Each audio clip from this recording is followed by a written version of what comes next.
Hi, my name is Mario, and I'm a reader with the Boston College Volunteer Reading Program. Now, Boston schools right now are closed because of the virus, so we're doing some readings online. And today I have a book for you called King Hugo's Huge Ego by Chris Van Dusen.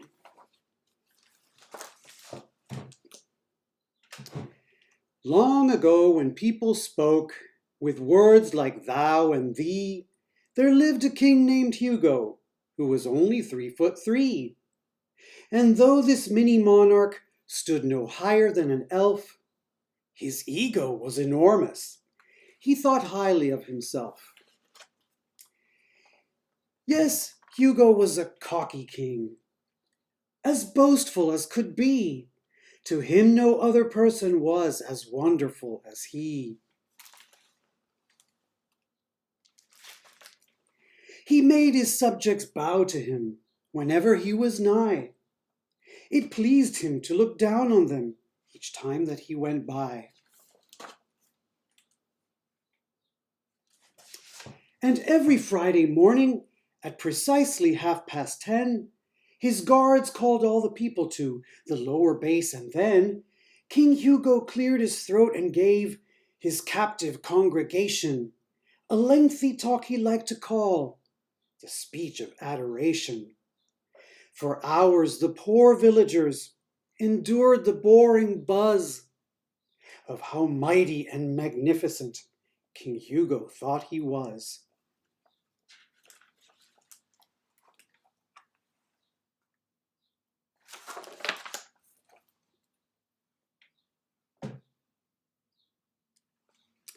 One day King Hugo climbed aboard his coach of gleaming gold to watch the peasants bow to him as down the road he rode. As down the road he rolled. But when he turned a corner by a field of amber hay, a maiden with a heavy load was blocking up the way.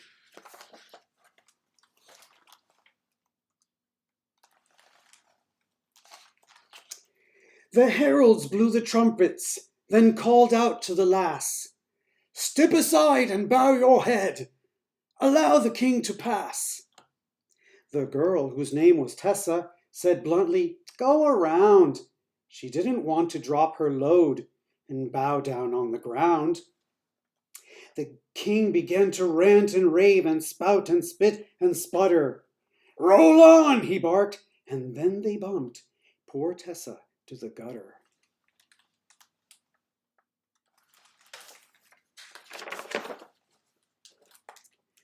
She landed in a rivulet. Oh, what a muddy mess!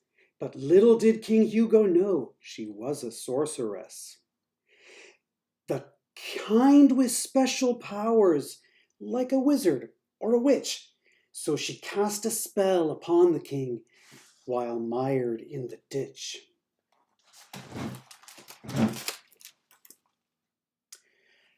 "A pox on you, O cocky king, in robes of ruby red! Let's see if all your arrogance can fit inside your head."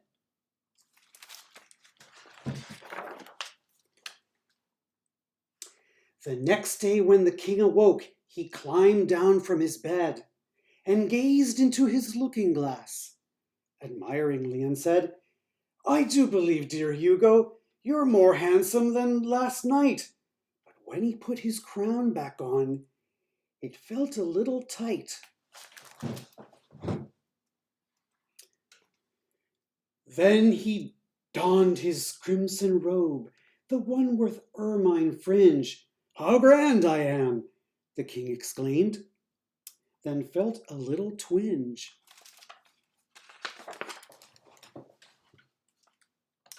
His crown seemed even tighter now, yet Hugo didn't care. He hollered from his window to the people in the square, "Say, who's the most majestic king? 'Tis I, you must admit." But when he pulled his head back in, it almost didn't fit.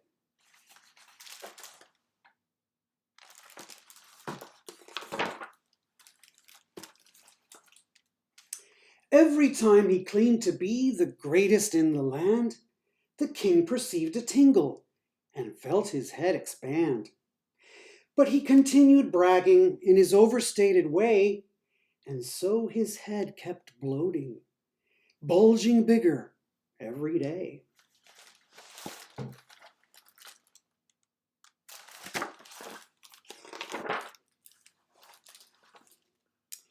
By Friday, Hugo's head was huge, but still he didn't know that his self-directed compliments had caused his head to grow. His speech of adoration was scheduled as before, but when he reached the tower, he could not fit through the door.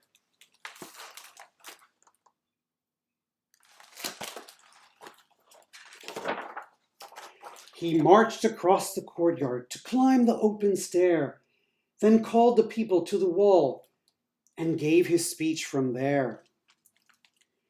Behold, my lowly subjects, and do not doubt thine eyes. For my noble noggin has increased tenfold in size. I know not how this happened, but now there's even more of your absolutely fabulous King Hugo to adore.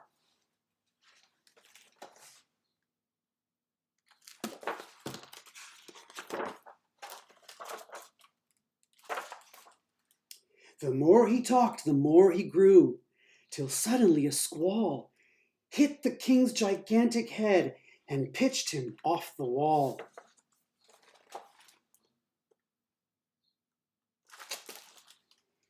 He floated freely through the air, then landed with a thud. He bobbed and dipped and flipped and skipped and toppled through the mud. He tumbled topsy-turvy as he bounced along the lane, and ended up by Tessa, who was busy stacking grain. King Hugo's head was spinning. He felt dizzy, dazed, and beat.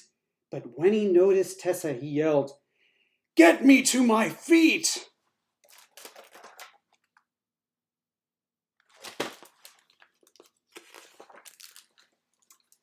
Tessa wandered over. Unbelievable, she sighed. Did you ever stop and wonder why your head is 10 feet wide? It's your ego. It's annoying. So I cast a little spell. And every pompous thing you said has caused your head to swell.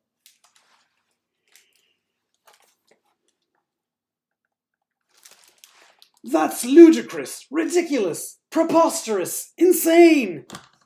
I'm humbler than anyone, the king snapped in disdain. I'll prove it to you, she replied. You've been this way for years. Just listen, ordered Tessa. Then she grabbed and tweaked his ears.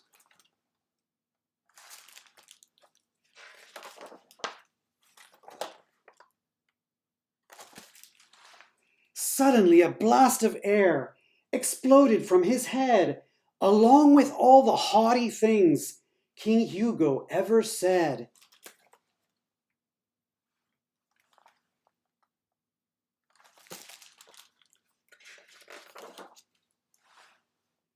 King Hugo's head deflated like a giant pink balloon, and when he heard what he had said, he felt like a buffoon. Sheepishly he said to her, I do apologize. Then he looked at Tessa with his big, sad puppy eyes.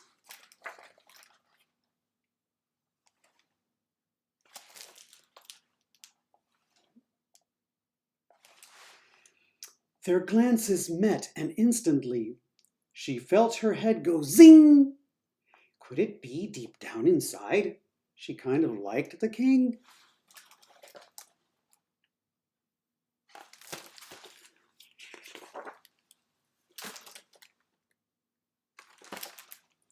The king got up. He took her hand and bent down on his knee. He gazed at her with tenderness, then spoke most humbly. Your spell has opened up my eyes. I've been unkind and rude. Please stay with me and teach me how to change my attitude.